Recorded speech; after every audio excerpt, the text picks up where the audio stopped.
Okay, I think we'll go ahead and get started.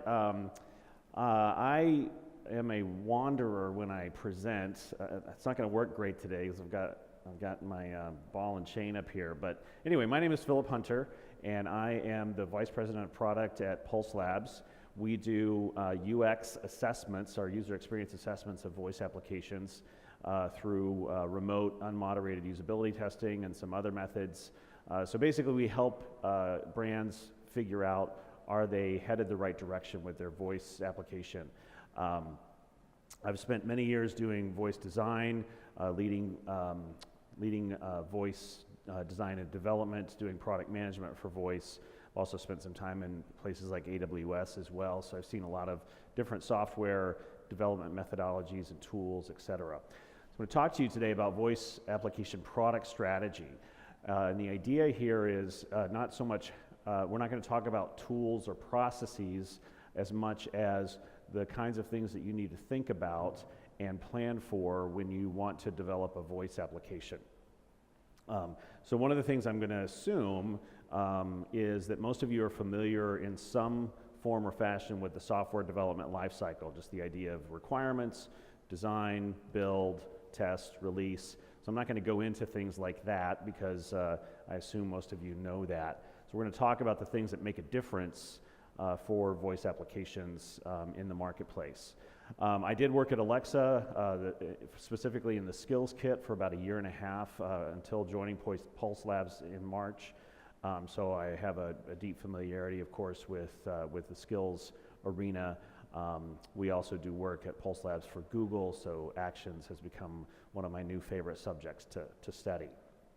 So let's get to know each other a little bit. How many of you are product managers or designers? Oh, excellent. Okay. How many of you would consider yourself a developer? Okay, a smaller number. Okay, business owner, entrepreneur, a few of you. Okay, there's a few people who didn't raise your hand. Anybody want to shout out what label you'd like to carry around? Creative director. Okay, all right.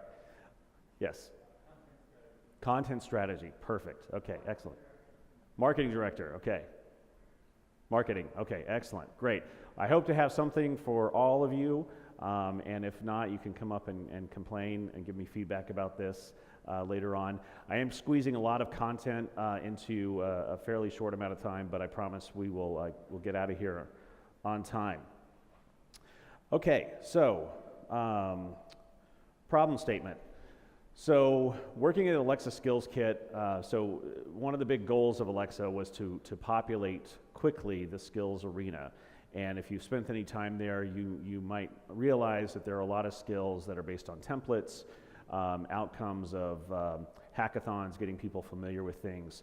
So I want to throw out a problem statement here that I'm hoping you'll see some signs of solutions to as we go along. That what's out there today is not necessarily what needs to be out there. So, and one of the reasons that I assert is that we're not treating voice applications yet like first-class digital products. So, and what I mean by that is that there's a fair bit of maturity now, certainly on the web and with mobile products as well,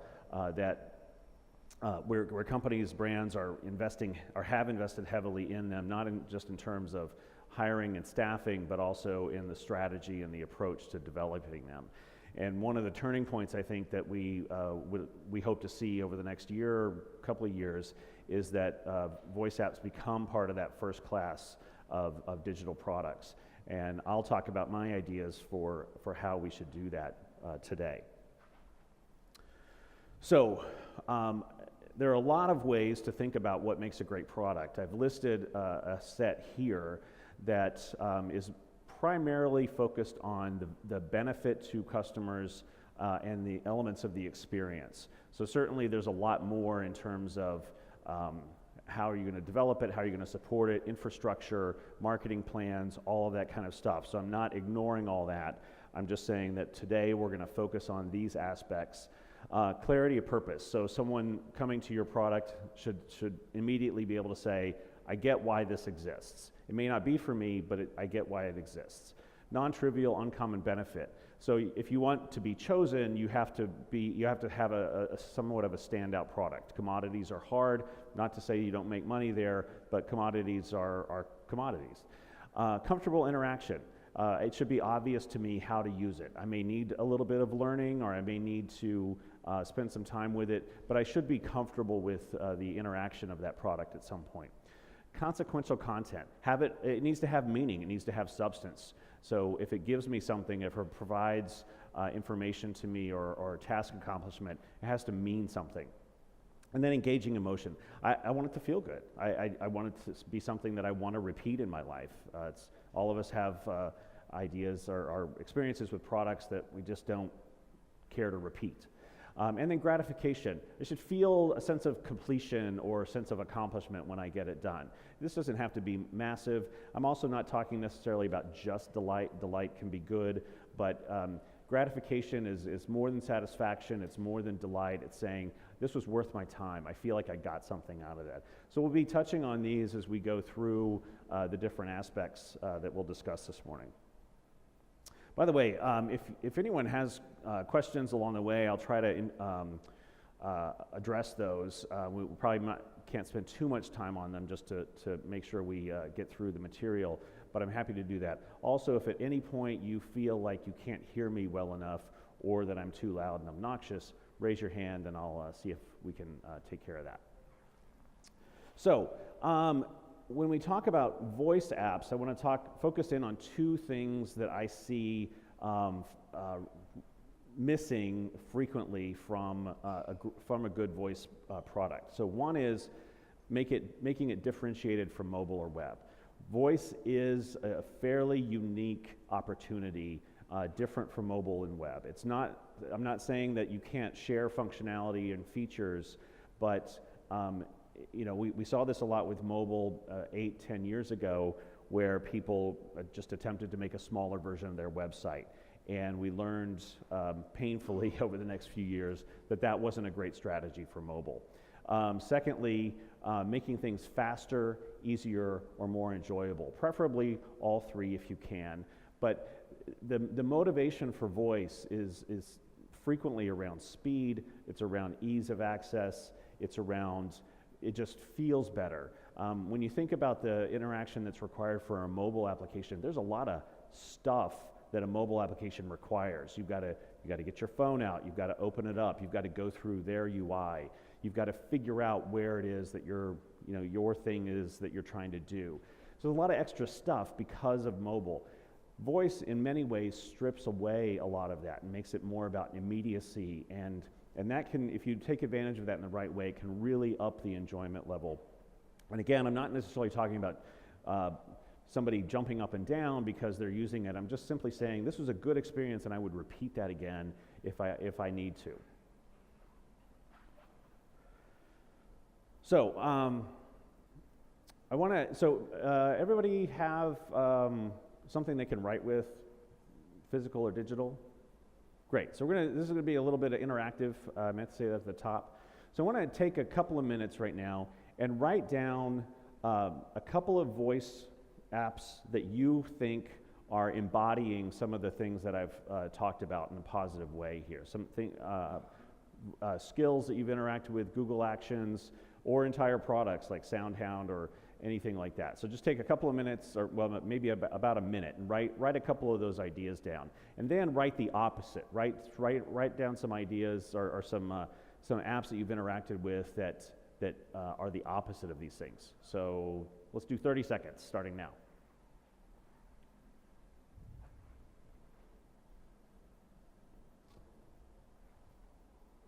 And if you can't think of anything, it's okay.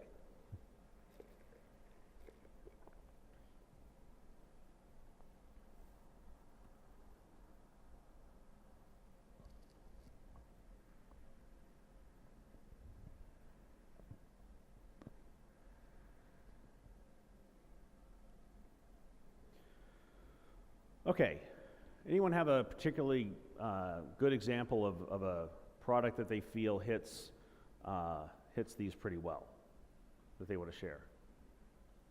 Voice app product? No one feels that strongly about these? Yeah. Spotify, yeah, yeah, very direct, yeah. Being able to turn off the lights, yeah.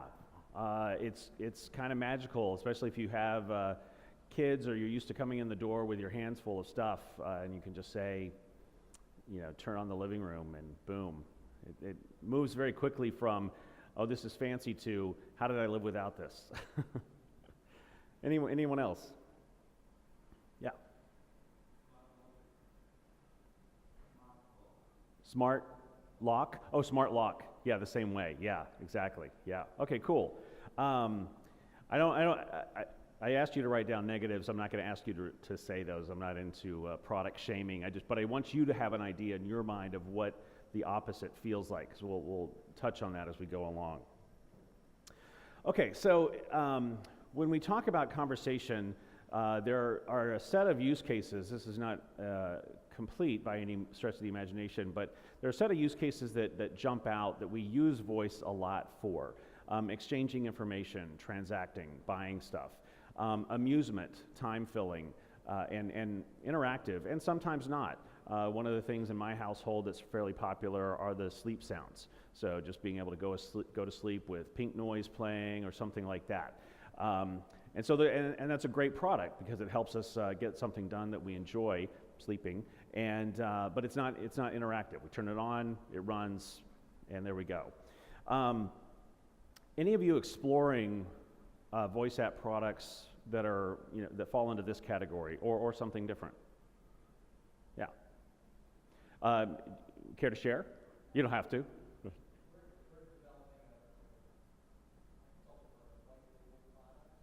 White label? Okay.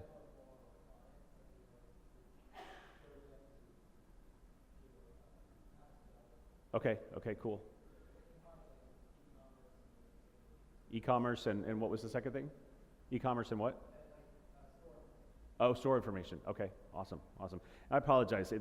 This is a really boomy room, and I know everyone else probably didn't hear, but e-commerce, store information, white label. So I'm assuming you want to sell it multiple times. Yeah, awesome. Yes, ma'am. Awesome. Yes, entertainment. Choose your own adventure. Excellent. Yeah, those are great examples. Anyone else from this side of the room? Branching out. Maybe you're hoping to get ideas today. Okay. So I've pulled together a very short list of 6 things that I think are fairly exemplary. We're going to dive into 2 of them. Jeopardy,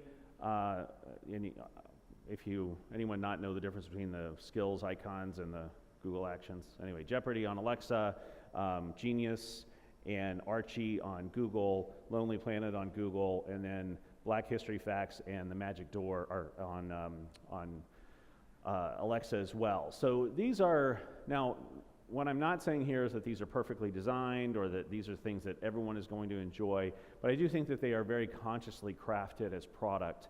And in some cases, what I really like about it, and I'll dive into this with Jeopardy a little bit more, but I'll highlight Genius for the moment, is that it just takes a relatively single aspect of what they offer on the web, and it turns that into a pretty solid voice experience. Again, it's not perfect. I was playing around with it last night, but in my first test with throwing song lyrics, does everyone know what Genius is?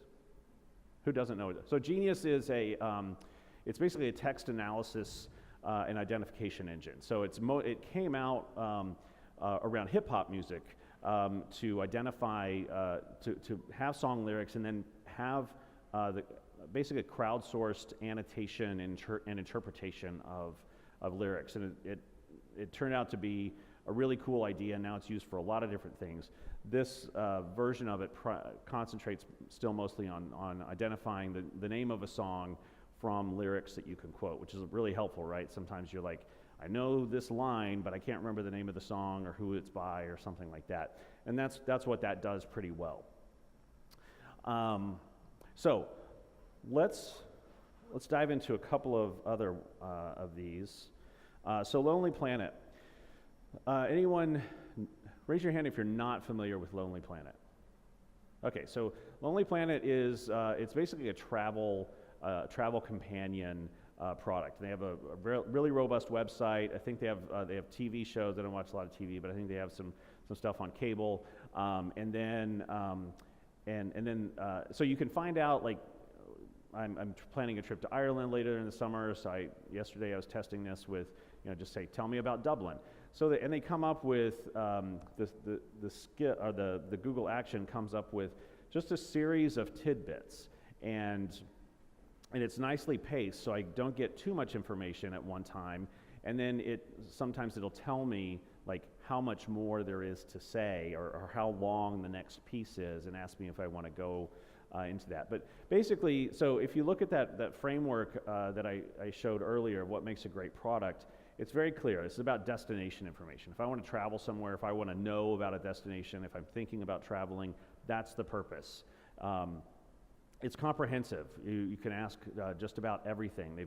I can't remember how old the brand is, but they've been around for a while, and they've built up a nice solid database of information. You can ask for nearly anything. So just being able to, let me make sure I'm aligning with it. Comfortable interactions. You can ask for nearly anything. You don't need to necessarily craft a SQL query with voice.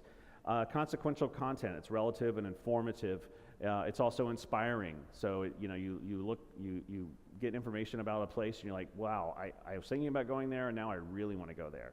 And then gratification, answers you care about. Like, what are the things, if you're going to go to a city, what are the things that they recommend, and what are the out-of-the-way things that maybe people aren't thinking about, stuff like that. So this is, to me, this is a great example of crafting that product. Jeopardy has been a favorite for a long time. Anyone not familiar with the game show on TV, Jeopardy? Okay, one person. So Jeopardy is a long-running game show. It's essentially a trivia show, but it's flipped around. You are shown an answer, and then you have to craft the question that answer answers.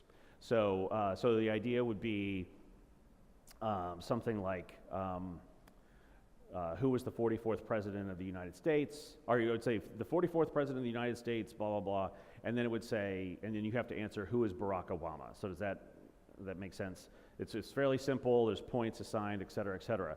For years, and I presented with the folks from Sony last year, for years, they wanted voice recognition technology because they wanted to give their viewers a chance to replicate that game show experience. They have a very, very large, very active fan base. So finally, they've been able to do that with a skill, and it's very clear. You get to play Jeopardy. And it is similar to the TV. You use your voice. You have to phrase your responses in the form of a question. And so that voice interaction feels natural to them because the people do that with their TV. They've observed that, and if you've watched the show, you sit there and you yell it at your TV just like the contestant would, even though there's no one around to judge you. And then the answers, one of the cool things that they chose is they kept the game small. It's only 6 questions every day, and it's drawn from material from that day's show. So if you watch the show, then you already know some of the categories you're going to hear. And in fact, that's the highest time of use for this skill is immediately following the broadcast time of the show. I'm going to show you give you an example of this. It's competitive. You get quick feedback about whether you're right or wrong. And there's some level of gratification in the sense that you feel smarter, or you feel like you were able to play the game just like everyone else. So I want to open this up so you can get an example of what I'm talking about. I'm so glad that Amazon just recently updated their app to include interacting with Alexa, so I don't have to carry around a device anymore. So let's see if I can make this work. Open Jeopardy.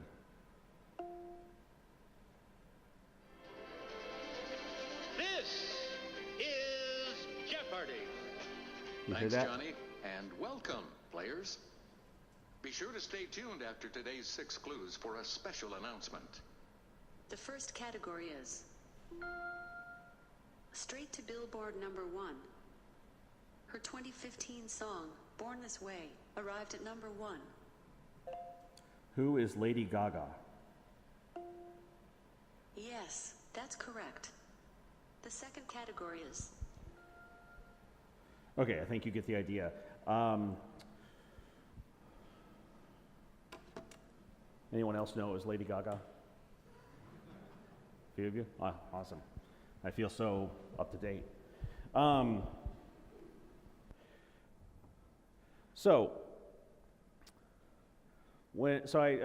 title of this was about strategy. So I want to give you a few common frameworks that are used for creating product strategy. These are not unique to voice. They're just general things that are good for strategy. Now, I'm going to show you three. I've condensed them all very heavily. If you're interested in them, I highly encourage you to go out and do some research before applying simply what I've got here up on the slides. So first is user-centered design, user experience, design thinking, kind of all go together. Basically, there are a series of questions that you're answering here about who, when, why, where, how, sort of the story writing or newspaper article writing framework. What do they want? What do they need?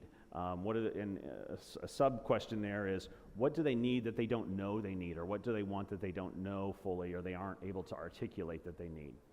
And then what can and should you offer, which kind of goes back to the question of like, what's voice good for? What's going to make sense in the voice space versus some of the other things that you might do from an overall product strategy. So we're going to step through each of these. So you've got, you wrote down your ideas of good stuff. What I'd like you to do, I'm going to give you a couple of minutes to think about what are some product ideas that you've had around voice. Write down one or two of those. And if you don't have one, you can apply this to the things that you wrote down earlier, the apps that you wrote down earlier, and think about these questions and jot down a few notes. So looking at your own idea or looking at the apps that you wrote down, just walk through these real quickly and write down just a little bit about who and why. What do they want? What are they after? And what can and should you offer? And one of the purposes of this is, of course, is to get you in the mindset of the potential customers that you're going to address, rather than just staying focused on what you want to build. That's also important, but the other is important as well. So let's do that. Take a few minutes to just write down some of the answers to these questions. Okay, we'll move along. Most of you have started checking email by now, so we'll just get on to the second one. So another thing that's can be really useful is called the Kano model. How many of you have heard of this before? Anyone? A few of you. So this is is invented in Japan back in the 80s. This is about sort of visualizing about the things that you're going to offer, that you want to offer. Where are they likely to fall in different ranges of expectation and excitement? And so the idea here is that a lot of products, especially if we're talking MVP, start with these basic expectations. In other words, they're just looking at table stakes, or in some cases, people move to something that they get more excited about from a product offering, and they start to ignore the basic expectations, which then tends to violate what people are obviously expecting. Then up at the top, there's excitement generators. So what are you offering that people will get excited about or get passionate about or even just get motivated to use? And so these you could think of them as extras, but they tend to be things that people don't necessarily expect, but when they learn about them, they start to see the value beyond the ordinary in your product. Now in there, finding a balance between those is sort of the sweet spot of, as it says, performance payoff. So meaning I don't get distracted by the things that I expected but aren't there, and I feel there's enough extra or enough beyond my expectations that this product has some amount of unique value to me. So this is something, as you're looking at your product ideas and your customers, you can start to see how much are you focused on what are the basics versus what are the going beyond elements, and then how are you trying to find the balance between those two. Again, if you like, it looks like most people are, when I ask you to write something down, you grab your phone, so we don't need to spend much time on that. But if you like, write something down around this, like, start a simple list of what are the basic expectations and what are the things that we're really adding that are above and beyond that. We'll move on to the third, but feel free to write if you like. So one last one, Roger Martin is a professor in Canada who talks about strategy as well. And this is more of an Uber strategy around what your product positioning or product support might be, or what your company is going to focus on in terms, and setting the context for the products that you're going to offer. So these questions are sort of self-reflective questions to say, what are we doing here, basically? What are we trying to do? What are our aspirations and goals as a product team or a company? Where will we choose to play? What is our domain of that we want to work inside of? Are we, so in other words, you've got a great idea, but where does it fit in the world? Where are you going to try to make it work? How will we choose to win? What is our strategy for getting to the top? This is something, for those of you who've been in product for a while, one of the things that you usually hear is understand what success means before you get going, before you get too far in. Because if you don't know how you're trying to be successful, you're greatly decreasing the odds that you will be. And then what capabilities are necessary? What sort of team do we need? What tools do we need? What infrastructure, et cetera, are required to make these other three things happen? And again, feel free to jot some thoughts down if you like as we go along. So in the voice world, we're seeing we are seeing some products, as I showed you already, that work so far. So updates and messages. You can share status with each other. You can place phone calls. You can leave messages for people. We're seeing, of course, as I mentioned up at the top, a lot of trivia, facts, quizzes, task management, to-do lists, etc. Reminders, requests, other kinds of lists, shopping lists, games. Simple transactions are out there. You can reorder a Starbucks drink, you can reorder a pizza, etc. And then a lot about environment that we talked about also. So these are things that are out there. They're fairly well established. A lot of them are on the border of, are on the edge of becoming commodities. And a lot of them, quite frankly, don't provide a lot of value. And I think these are the things you want to, it's fine to play in these areas and get your feet wet. Like I said, the testing the water. But it's going to be increasingly hard to make a standout product in this area over the next few years. And as you can tell, these are things that we already do with voice, right? These are common tasks that we do with each other. Maybe you go to trivia night on Tuesdays at the bar, or things like that. They're quick, they're repetitious, they're fairly easy, and this is where the current tech is also really good at supporting us. So that's another factor, and the opposite of that is these sorts of things: detailed explanation, complex meaning, subtlety, complex humor. All of these are hard, not just so the technology is not really there yet, at least in a widespread way, but it's also really hard to craft these in an application. And one of the reasons is that we know how to talk. I assume everyone in here is able to speak and listen, but we often don't know the mechanics of that. We don't know the rules of conversation. We don't understand. I don't mean the physical mechanics, although those are important too, but the rules of conversation and how we calibrate interacting with each other and how quickly that happens. There's a great new book called How We Talk, that if you're interested in going deeper on how conversation works, it's one that I would definitely encourage you to look at. It's a very straightforward read and based on a lot of what appears to be really solid research. So let me give you an example of one of the things I mean. So here are 6 simple, oh yes.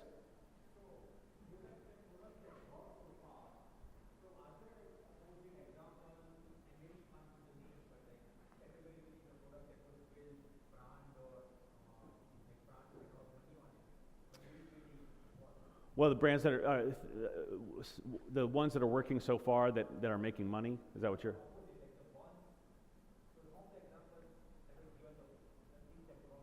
Yeah.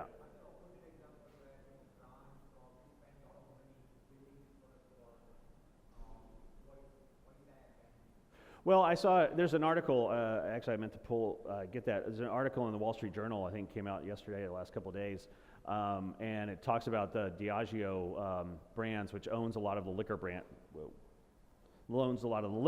around the world, and they developed a Johnny Walker skill, and initially it got a lot of attention. There's some cleverness to it.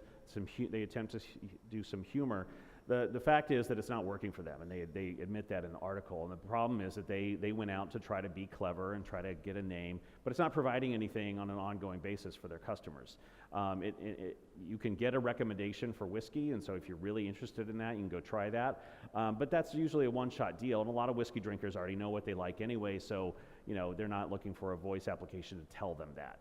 So that's an example. It's an okay designed app. It's like I said, there's a little bit of humor and et cetera, but it's not something that's, it's not making them any money, it's not driving engagement, it's not with their brand, et cetera. So is that what you're talking about? Yeah. So I really need to see you. Simple words, right? And if we get this in a text message from somebody that we are perhaps involved with, and this little emoji icon, and it's 4 p.m. and on a Friday, and we're thinking, hey, this is going to be a great evening, right? So it's fun. It feels good to get that. Now, if we get that in the middle, at 1 p.m. in the afternoon on a Friday from our manager in an email, it takes on a different tone, right? Same words. Now we're like, something bad? Did I screw up? Something going on? What's happening? Now, if we get this in a voicemail from our doctor, this is not fun, right? This all of a sudden life becomes much more serious. Same words, very, very, very different meanings, right? So this is part of the problem with trying to deal with voice applications, and one of the reasons that I'm focusing so much on strategy is to say you've really got to understand the context. You've really got to say, or spend some time thinking about how are people going to interpret things, and how are people going to misinterpret things. And that's something that I think is really great in the product world these days, that more companies are starting to take a step back, and we all know the stories of Facebook and other big companies that are being accused of data misuse and invasions of privacy and things like that. And it's a time to step back and say, how might our product negatively impact the world? If you care about that. I'm just not trying to pass a moral judgment here. I'm just saying that it's, the idea is that products can be misused in ways that we don't anticipate necessarily because we don't spend time thinking about it. And so that might be something that you want to do, because you'd certainly hate to mean the emoji and have it interpreted as the doctor, right? So you want to make sure you're taking steps that doesn't happen. So a couple of sort of background things around mental attitude there too. So I love the comparison to the story Goldilocks. Goldilocks is about getting things right. Yeah, it's about experimentation, exploration. Yeah, Goldilocks is trespassing, but she's a kid. We'll give her a break. There's a lot of stuff that's underneath all that in Goldilocks. There's a rhythm. There's the 3 bears and the 3 bowls of porridge and the 3 beds, and so there's a lot of things that are in use around the feeling of our language, the rhythm of our language. There's life lessons. What do if you're in a place that you're not supposed to be? There's iteration towards resolution.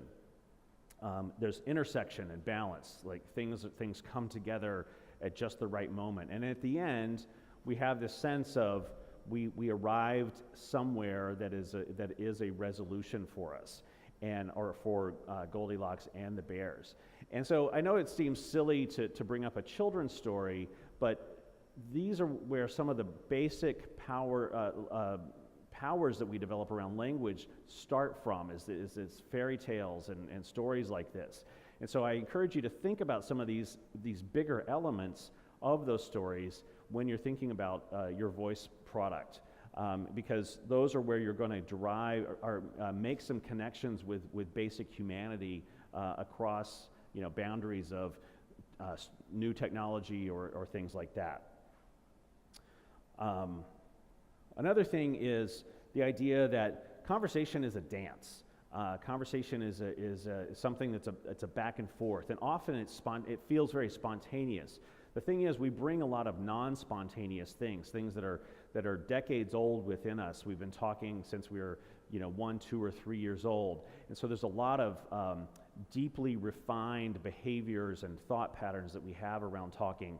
And so understanding that in some ways we have to be Ginger Rogers. We have to be so good at what we're doing when we're designing these and choreographing these conversations that we have to feel like we're able to dance backwards and in high heels.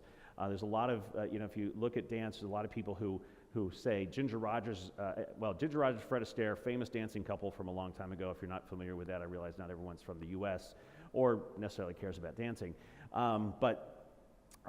She is sort of regarded as he got all the fame and glory, but she's regarded as the one who is really doing the hard work there. We, when we're creating a voice app, are basically choreographing a dance that we're not going to lead. We have to let the user step into the lead position, and then we have to respond gracefully, predictably, and be able to handle that. Some of the things that are there, I mentioned ingrained. There's a lot of processing we do around meta information in a conversation. A lot of subtlety, a lot of things that we have to really think more deeply about. And this idea of anticipation, interpretation, response, grace, these are all qualities that you want to design into your product, even from the bigger picture. So, some of the concrete challenges that you're solving there when you're working on that sort of thing are how you're going to handle distraction, how are you going to handle the limits of memory, not necessarily limits that are always in place. In other words, we actually have great capacity for memory, but in the context of something new or when we're focused on a goal, memory can become a challenge. The more we have to focus, the less available memory we have to process things. Sort of like studies of, when you're under the influence of particular things, your ability to handle stuff shrinks way down. Focus actually produces some of the similar things, similar issues. Context and delivery. So where will people use this? What are they expecting? How are they expecting to interact with it? Again, some of the problems that we have today are with the platforms limitations. So one of the things I get frustrated about is how sometimes how short the timeout period is for Alexa and Google Actions. Sometimes how short or how long I have to wait before I can respond. I have to wait for the system to listen. That's not something we're used to. In that book I mentioned a few minutes ago, many responses in conversation happen within 100 to 200 milliseconds. That's far shorter than the time we're waiting for that light ring to show up. And that gets frustrating because it interrupts our natural rhythms of conversation. And anytime our natural rhythms are interrupted, we have the chance for us to go off track increases dramatically. Naturalness, familiarity. I want to point out predictability most of all here. This is really an overlooked thing in voice. And we talk about discoverability. What we really mean is the ability to, sure, you want people to be aware of the offerings, but what we really mean is that people want to come to a platform and feel like they can predict what is available, predict what's going to happen. That's how we work in the real world. If you see a building and it has a green circle with a mermaid logo on it, you think coffee. You think Starbucks, and you know what's inside. And if you walked in there and they were playing badminton, and you would be shocked because it's a building that says Starbucks to you. And so we place an immense amount of weight on predictability in our lives. And so you have to take advantage of that, support that within the voice application as well. So, again, I encourage you here, I know a lot of you aren't necessarily interested in participating in the writing stuff, but I encourage you to spend some time with these things and say, where are the challenges that might come up in my voice application or in my ideas? What are the things where distraction in memory could derail the experience, or where do I need to be predictable? Where do I need to really give people a clear idea of what's going to happen or what the impact is? And how is this fitting into their overall journey towards something? I talked a lot yesterday with folks about travel applications, travel skills. If I make a reservation with a voice application or a mobile or online for a flight, that's about that much out of my trip, right? I'm really trying to get somewhere, like I did I flew from Seattle to here. Making that flight reservation is a tiny, tiny part of my experience. I don't want to spend a lot of time, and I want it to work. And so make sure that you have a sense of perspective around your voice product as well. Fortunately, we have some principles and guidelines. With them, what's in it for me? So this is something you actually, if you take speaker training, if you take, if you're going to teach or things like that, one of the basic things they teach you to think about is put yourself in the mindset of the audience and think, what's in it for me? I'm hoping that what's in it for all of you is you want to do great, you want to build great voice products, and you want to have some ideas about how to do that, and that hopefully you're getting that this morning. But that attitude of what's in it for me from the customer's perspective? How are they going to benefit? Most of us are fairly self-centered people, maybe not out and out selfish, but we're certainly going through our day thinking about things that are good for us for the most part. Useful, usable, desirable, and my missing comma. That's sort of that's a mantra that's repeated a lot around user experience. I like to go beyond that and talk about faster, easier, more enjoyable, but you have to start with useful, usable, desirable as table stakes. As some of my UX friends say, talking about an application being usable is kind of talking about the food at a restaurant being edible. It's not really the quality that draws you to go out to eat, right? Edible, you want edible. You want usable. So think of it as table stakes. One of the things in voice too is feeling fresh and spontaneous. It doesn't mean you have to have new content all the time, like Jeopardy does every day, but it does have to feel like somebody is actually caring about this. Somebody's actually keeping this up to date. A voice product is not a one and done type of thing. You can do those types of apps. You can do one and done types of skills, things like that. But if you're not focused on the evolution of that over time, it's going to grow stale. I can promise you that. And then you want to allow for spontaneous interaction. You want people to feel like, I need this, I thought about it, I said it, it's there, that was cool. Engaging is sort of the same thing. When I'm using it, I want to feel like this made a difference in my day. I'll do this again. And then Grice. So there's a set of maxims called Gricean maxims. Who's not heard of that? Okay, about a third of you. Good. Well, I'm glad, because that's a lot more than I expected. So Grice identified. You can look this up. It's very easy to Google. There's a set of 4 maxims around basically some of the basic rules of good conversation.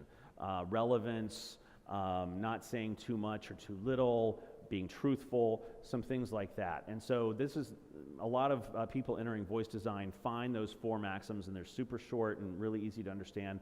But they find those really helpful to focus how they're going to craft that voice experience. And then you want to pay attention to aesthetics, rhythm, melody, chunks. We have natural ways of speaking. If I stood up here and I talked like this the whole time, you would get hypnotized and probably fall asleep, and the room would be empty in about 5 minutes. So we you may not like the way my style of speaking, but I hope that it's interesting. I hope that it keeps you, it sends the message that I'm engaged, that I care about what we're talking about, things like that. We want that from our voice applications as well. Okay, a couple of things before we wrap up. So we talked about different sorts of applications, transactional, informational, 2 of them. These are some of the questions that break down each of those areas into some customer point of view questions. So not every customer is thinking about these explicitly, but it's in there somewhere. And so addressing them in your product creation process is going to go a long way. What's my goal? What's required to make that happen? So for example, again, going back to travel, if I open up a travel application and I don't know the date of travel. I may know where I'm going or where I'm leaving from where I'm going, but I don't know the date of travel. I have to do more to get the answers I want. If I have a specific dates of travel, then it gets a little bit easier, a little bit quicker for me to use that application. Informational. What do I want to know? What's the order and structure that Google has done a good job of spoiling us in some ways. Some of us used to be good at understanding taxonomies and hierarchies and things like that, and that's why the Dewey Decimal System was invented. Google's gotten us a little way. I'm not blaming them for dumbing us down or anything. What I'm saying is that we don't have to spend as much time thinking about orders and structures and stuff, but people still do. So one of the things I talk about is at Alexa, the taxonomy structures are really super important there. Entity recognition entity resolution is a really important and really hard challenge. So if someone says, hey Alexa, tell me about Harry Potter. Is that the book? Is that the movie? Is it the soundtrack? Is it the games? Which one of the Harry Potter things? Which flavor of it? Is it the Millennial Classic Silver Edition? There's all sorts of things that have to go into figuring out what someone is talking about. They may, but probably are not, think about those things as well, but you need to. Entertainment, amusement, time filling. What delights me? What keeps me coming back? Why do I care? Why did I try this in the first place? Why am I going to try it again? These are really key questions. Don't presume that somebody is going to like your product just because you determine that it's a good product.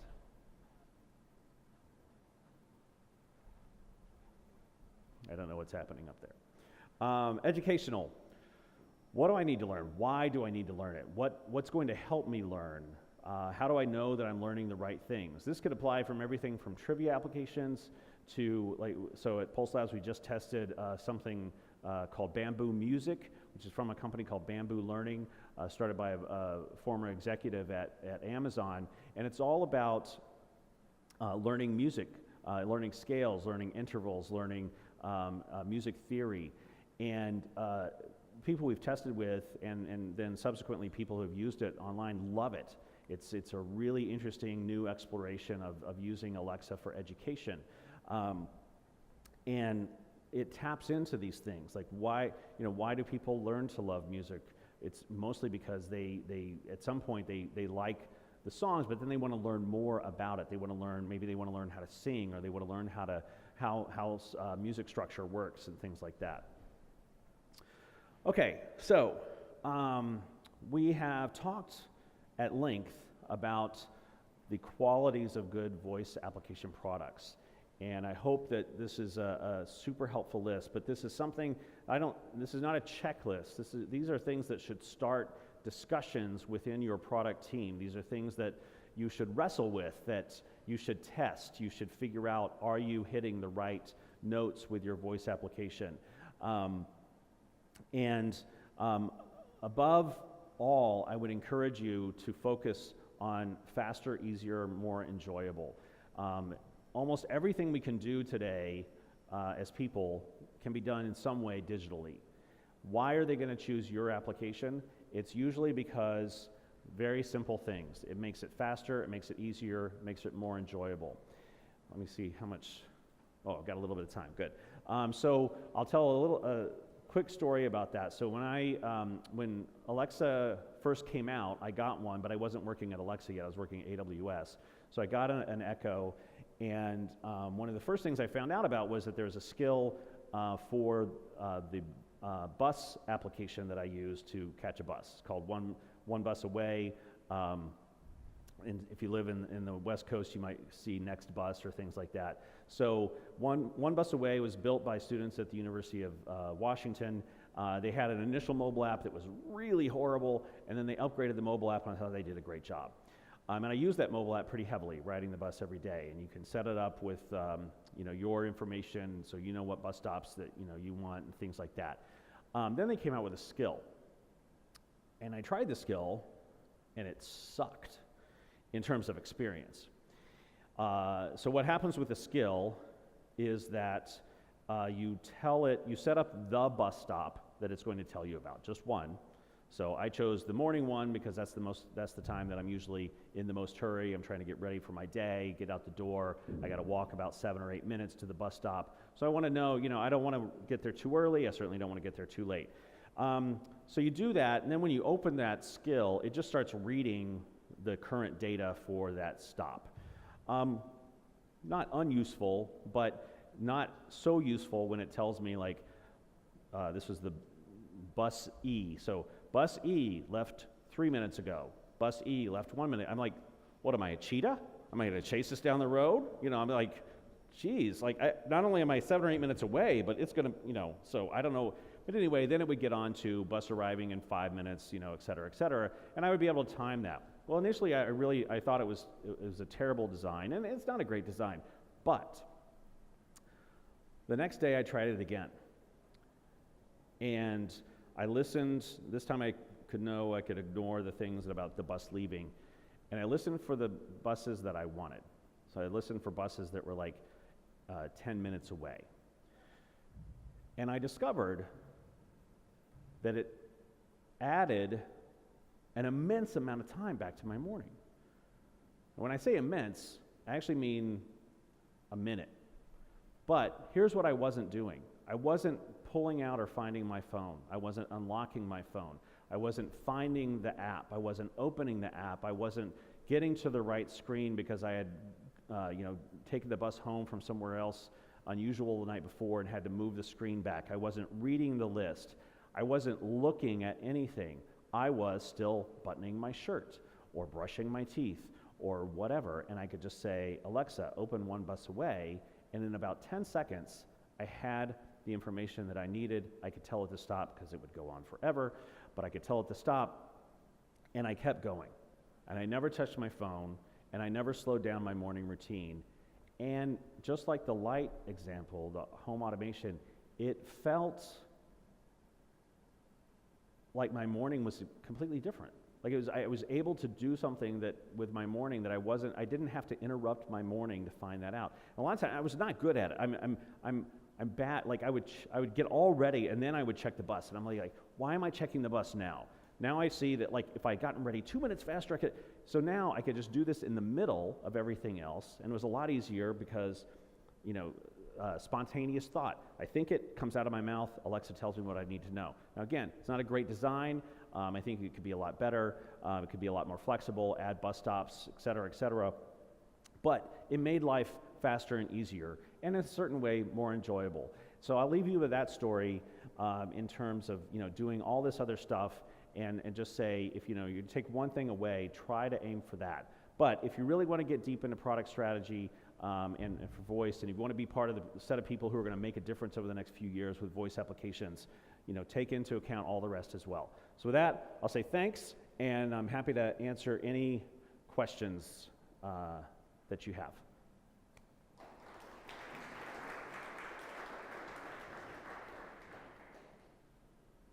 Questions? All right, cool. Well, more people are ready to come in. I'm sure you got places to go. So thanks a lot for coming this morning, and I hope you enjoy the rest of the conference.